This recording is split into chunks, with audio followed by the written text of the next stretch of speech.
আটা দিয়ে কি শুধুই রুটি পরোটা খেতে ভালো লাগে?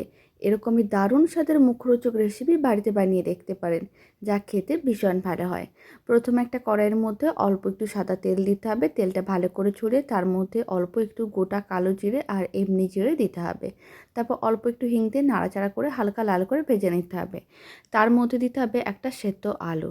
আলুটাকে এরকমই ম্যাশ করে ভালো করে মিশিয়ে নিতে হবে। তার মধ্যে কুচনো ধনেপাতা দিতে হবে, অল্প একটু দিতে হবে হলুদ গুঁড়ো, লঙ্কার গুঁড়ো। আবারও খুব ভালো করে একসঙ্গে মিশিয়ে নিতে হবে।